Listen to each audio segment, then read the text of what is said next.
now, where some MPs are asking why the federal government did not warn them that they were being targeted by Chinese hackers back in 2021. Liberal MP John McKay and Conservative MP Garnett Genuis are co-chairs of the Interparliamentary Alliance on China here in Canada, and they say they were only recently informed the organization and more than a dozen Canadian MPs who belong to it were targeted.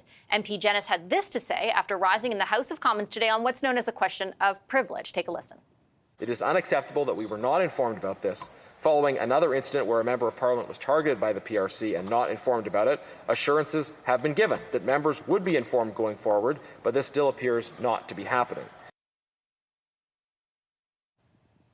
And Conservative MP Garnett Genuis alongside Liberal MP John McKay are with me live in studio. Hello to both of you. Thank you very much for making the time. Mr. Genuis, you rose in the House of Commons, so yes. I'll start with you.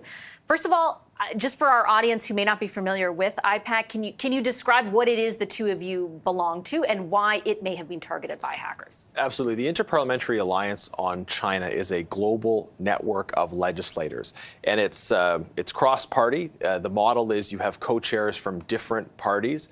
Typically, it would be the two main parties in every country where IPAC is. So you have Republicans and Democrats, Liberals and Labour in Australia, politicians from the left and right in Europe, and the organization has strong representation throughout Asia and Africa as well. So it's very, very effective global network of legislators who are concerned about some of the aggressive actions, human rights abuses that the CCP, the Chinese Communist Party, is responsible for at home and abroad.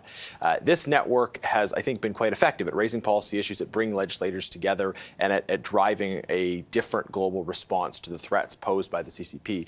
The result of that has been that the CCP has come to perceive IPAC as a threat. In fact, as part of the sham trial of Jimmy Lai happening in Hong Kong, IPAC members of the IPAC Secretariat have been named as part of that sham trial to try to attack them, basically. So we know now, we didn't know at the time, but we know now that in 2021, IPAC legislators across the world, including here in Canada, were targeted by this CCP-affiliated hacking outfit known as APT-31, and that was the subject of the privilege issue today. So, yeah, let's talk a little bit about the targeting of both you as individuals, as members of Parliament, but more largely IPAC. Mr. McKay, when did you find out that you had been targeted back in 2021, and were you made aware? Well, Wednesday morning was when I found out, much to my surprise. I wasn't anticipating that. And only, as I say, I was a bit shocked that we would be targeted. And then, of course, it's been unfolding since then, which is kind of regrettable. So I am concerned that we were not notified. Apparently, other members of the larger IPAC group were notified by their governments. And at this point, we still have yet to be notified that we may have been the subject of a targeted attack by what we call APC-31. Can I just, Mr. Genuis, ask you to expand, like in layman's terms, Yeah. we're using words target, like what exactly have you learned about or were told about what that targeting involved, what kind of cyber attack, and in layman's terms, what is it? Yeah, so I'll do my best to kind of break it down. It's a kind of an entry-level, the start of a progressive reconnaissance attack. So what we know through information gathered by the FBI is that what's called a pixel reconnaissance attack. So there's fake emails, people masquerading as journalists with pictures in them, and those pictures had one or a few pixels in them that was part of a kind of a reconnaissance hacking effort, and designed to get some basic information, IP address. Get data on you, Exactly. And what's important about this sort of attack is it's a part of a progressive attack. So they're trying to get initial information, which they can then use for further surveillance, monitoring, gather additional information, perhaps to shut down or disrupt your presence online. So we know that there was this early stage reconnaissance attack. And why in particular, because of the nature of the attack, it would have been important for us to know about it, is because when you have that kind of early stage type of attack, you can take countermeasures. You can take steps to protect yourself. we were not informed, so we weren't able to take the appropriate steps to protect ourselves. So my understanding is, and Claire, please do correct me if I'm wrong, Mr. McKay, but essentially the FBI conducted an investigation, was able to determine this. Because of their understanding of the rules around sovereignty, they couldn't directly convey to you, you were being targeted, or other members of parliament, for example, in Canada or one of the other IPAC member countries. So instead, they let the governments of those countries know, and it was up to governments to determine whether to inform individuals. Is that accurate? I think that's fairly accurate. I mean, we have the RCMP, we have CSIS, we have CSE. You could even say NSICOP, although that's a parliamentary group. And our Parliamentary Protective Service. So who received that communication, I don't really know. I hope to find that out sooner rather than later, and determine why we were kept in the dark for that period of time. Yeah.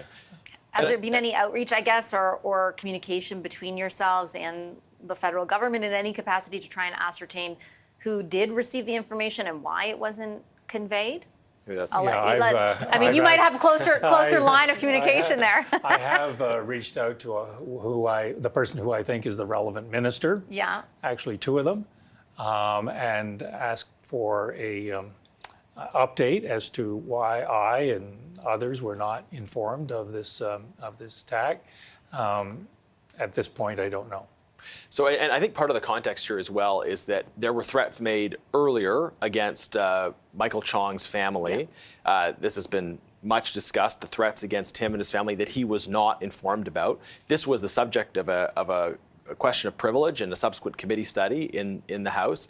And the government committed, well, we're gonna do better in the future. They issued some directives to that effect, even at the time. I recall saying it's, acknowledging at least what you're saying, that the barrier to information shouldn't have existed the way it did, and it should be, navigated differently going forward. And here we are a year later, right? We're not getting answers. Michael Chong was not informed by the Trudeau government or other members, and here we are a year later.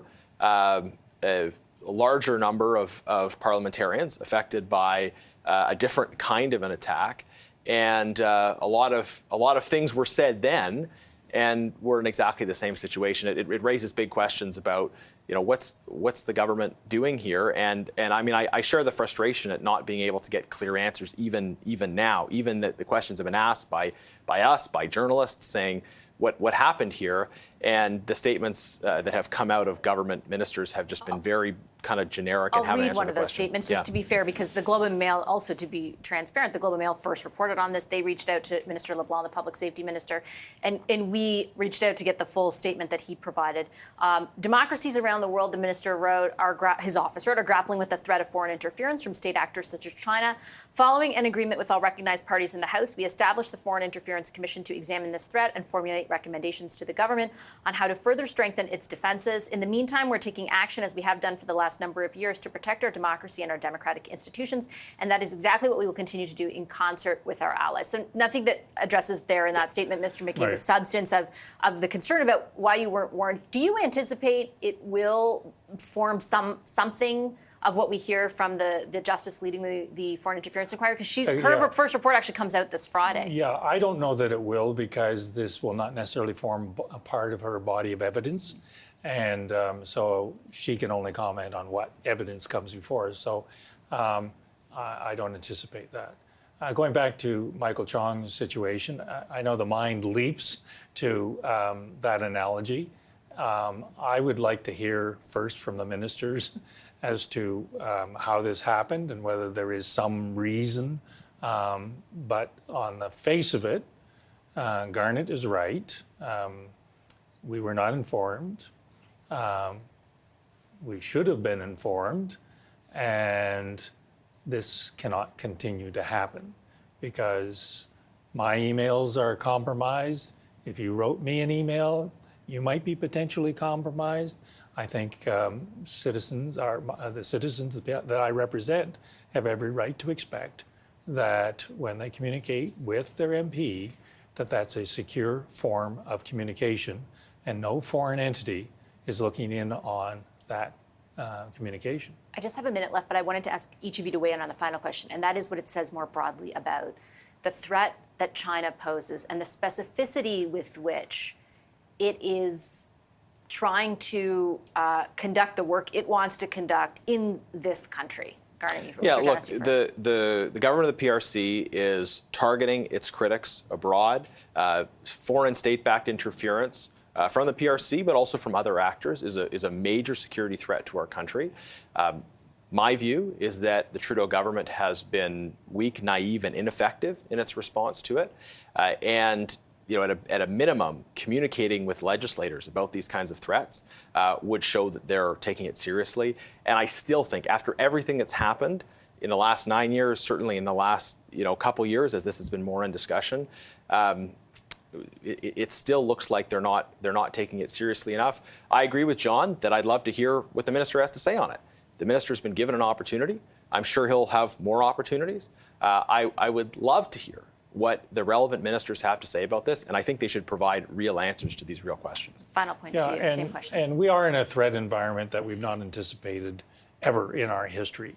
China wishes to turn Canada into a vassal state, and they are using techniques of intrusion and interference that no security services have ever seen. And we are scrambling to keep up, to be candid about it. I think in some respects the Canadian public is alive, become much more alive to this form of threat. And this is not something that we can continue to let go. I do have more confidence than Garnett, possibly, in the response by the government. I would like to hear what that response is before I, as I say, leap to the conclusion that that things weren't handled properly. Well, so we agree, bring the minister on the show. Well, we've invited him, and we'll continue excellent. to. Maybe, hopefully, we'll get him on this week, and he'll be able to provide those answers. I'll leave it there. Mr. Genuis, Okay. Mr. McKay, thank you very much, Thank you, both of you, Vassy. for making the time for the Thank you. conversation.